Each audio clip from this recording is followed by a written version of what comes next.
Today, I'm going to explain a Hong Kong Chinese action film called Project Gutenberg. Spoilers ahead, watch out, and take care. Lee Man and his girlfriend Yuan live in Vancouver as painters. While Yuan creates original art, Lee is more interested in replicating the paintings made by famous painters. He is very talented in his field of work and can replicate almost any kind of painting to every minute detail. However, his work is not very popular among the dealers and the gallery show organizers, since they cannot display a counterfeit painting, no matter how good it is. One evening, Lee returns home to hear Yuan's manager telling her that she should drop being Lee's co-artist if she wants to succeed. Yuan, in turn, asks the manager to drop her because she would never stop being Lee's partner. After a lot of struggle, the duo manages to land a spot in an art show. Their paintings are displayed for the guests to see. Many of them love Yuan's work, but are critical of Lee's paintings. One guest, named The Artist, goes as far as to call his painting fake. Yuan furiously throws her drink in his face and asks him to go away. Lee follows the man to apologize and finds out all this was a setup made by the artist so that they could meet in private. He says he recognizes Lee's talent for counterfeit art and praises his precision. They go to a bar and talk over a drink. The artist claims that he also loves precise replicas and has a job for Lee if he wants to change his life. After the encounter, Lee goes back to the art gallery and burns the painting that was insulted earlier. Satisfied with the decision, he calls the artist the next day and agrees to work for him. When asked what paintings he wants to be replicated, the artist shows him a $100 bill. It turns out he is planning to make bundles and bundles of fake money that is impossible to be recognized. Since they cannot just print the money, the artist is desperate to have someone like Lee on his team.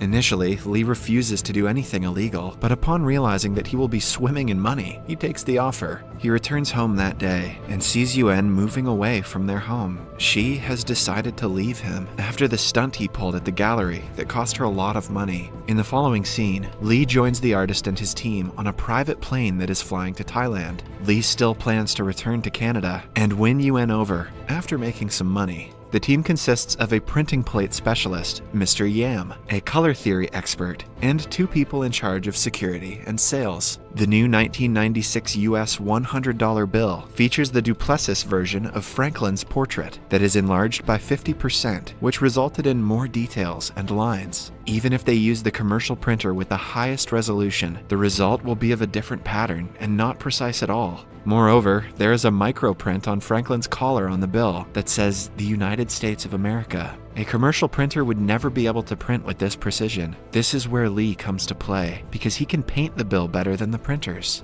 Secondly, the bills are made of scratch-free paper that turns the black ink of the counterfeit detection pen into yellow. This helps bank workers separate fake from real. The artist is yet to find a way to get the scratch papers, but until then, he wants Lee to work hard on the painting process. For the next few weeks, Lee paints the $100 bill with absolute precision, not missing a single streak or line. To embed the watermark and the security thread in the counterfeits is yet another difficulty. For this, they are going to use a Chinese painting method, where the real painting is sandwiched between two papers that are pressed to make the middle layer stand out. Next comes the printing process that is under Mr. Yam. He uses his expertise to make a printing plate that paints within 10,000th of a millimeter precision. On a test round, they see that there is no moire effect, which means they are successful. After that, the artist discovers a way to acquire scratch paper that is the main raw material for production. They travel to Eastern Europe to a phone book manufacturing company. It turns out they use scratch paper that is triple the width of a $100 bill to manufacture phone books. The width is perfect for the sandwiching process, so they buy a huge batch of it, disguised as a Chinese comic book company. After importing the paper to their hideout, it doesn't take them long before making the counterfeits that look identical to real bills. They sell it through an antique shop to wholesalers and are very careful about the people they do business with. After 6 months of working with the artist, Lee returns to Vancouver to return a key to Yuan.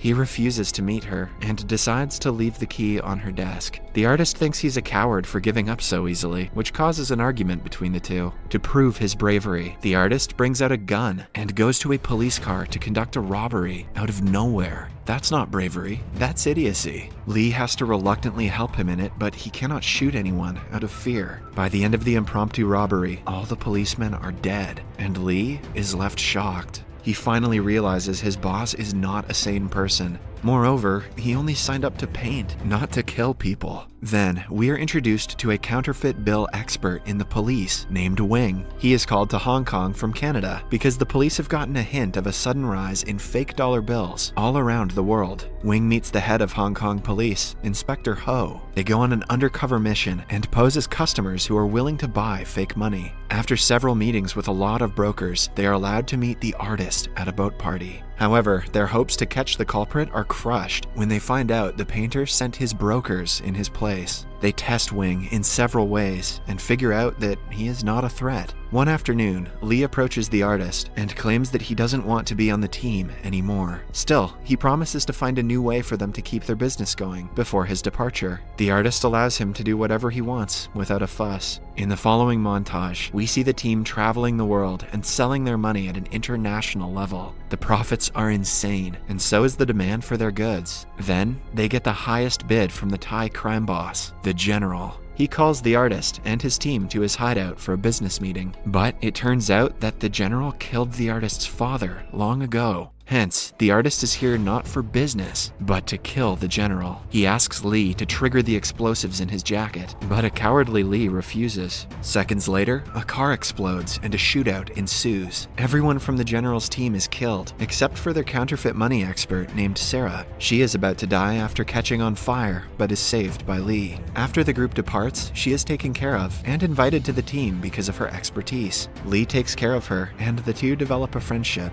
Meanwhile, the artist gives her a fake ID under the name Yuan after Lee's ex-girlfriend. The team takes a 1-year break from business after the incident. During this time, Lee and the artist go back to Vancouver to meet Yuan and win her over. By now, she has turned into a famous artist, selling hundreds of her paintings. However, things go downhill when they find out she is engaged to her manager. The artist wants Lee to fight for his love, but he has already given up. In the following scene, they are on a yacht on their way to a business meeting with the undercover policeman, Wing. The artist does his own research about the customer and finds out about his true identity. He also discovers the police were able to find them because the printing plane expert, Mr. Yam, broke the rules and bought a watch with counterfeit money. As they had decided, his family will now have to be killed for his mistake. Mr. Yam begs for his family's life, but the artist shoots him dead. Lee tries to retaliate but is knocked out. After that, the team meets Wing, who is unaware that they know his true identity. Once they are in a closed room, the artist asks Lee to kill Wing,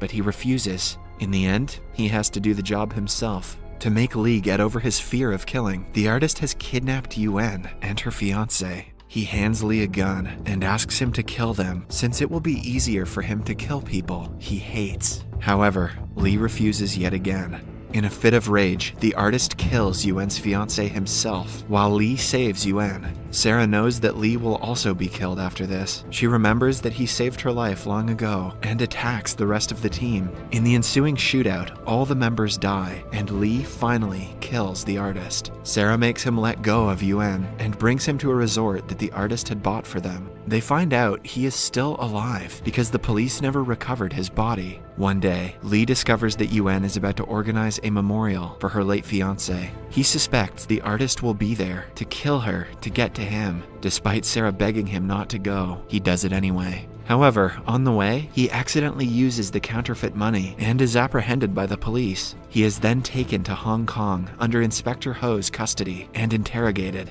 Lee is terrified of getting killed by the artist if he reveals his identity. Hence, he keeps quiet about everything. A few days later, Yuan comes to meet him and convinces him to help the police. They settle on an agreement that Lee will be released into witness protection for revealing the artist's identity and criminal history. After that, Lee starts telling the police all about his past, starting from his relationship with Yuan, how he met the artist, the money-making process, the time he witnessed the first murder, and so on. After he reveals everything, he also helps the police make sketches of the only two remaining people from their team, Sarah and the artist. By the end of the day, Lee and Yuan are left in a hotel with security outside. The police immediately start a search for the artist, now that they have a picture of him. While they are at it, Inspector Ho notices him, disguised as a police officer in the police headquarters itself. She and her team arrest him and hold him down, only to find out the man has been a policeman for several years and couldn't be the artist at all.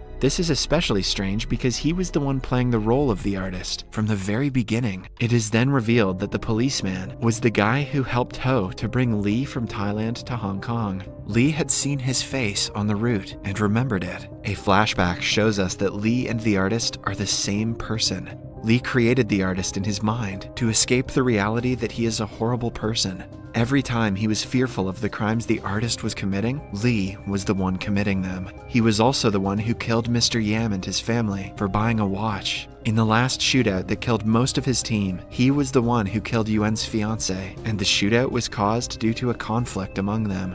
Yet another shocker comes when we realize the girl who came to bail Lee out is not Yuen, but Sarah. She was so obsessed with Lee that she got plastic surgery since her face was burnt. After the surgery, she looked identical to Yuen. She came to save her lover, and the two have already fled from the hotel room after killing the guards. In the following scene, we see the couple together in bed. Sarah is sad that she is always going to be a counterfeit Yuen and a second option for Lee. When asked if he sees her for herself, Lee doesn't try to hide that he is still in love with the real Yuen. The next day, they get on a boat and run away from Hong Kong. But on the way, Sarah reveals she has been driving in circles for hours, and they are still in Hong Kong's territory. She wants to kill him and herself and end this life of misery. They are soon surrounded by the police, but before they can catch them, the boat explodes, killing both of them in the process. In the last scene, Inspector Ho goes to the real Yuen to inform her that her fiancé's killer has died. On looking at a picture of Lee, she recognizes him as just a neighbor she had long ago.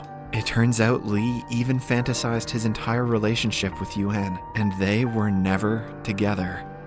If you enjoyed this video, please don't forget to share it with your loved ones so they can enjoy it too.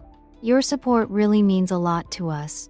Kindly leave a like, drop a comment, and join our growing family by staying connected with us. Yen.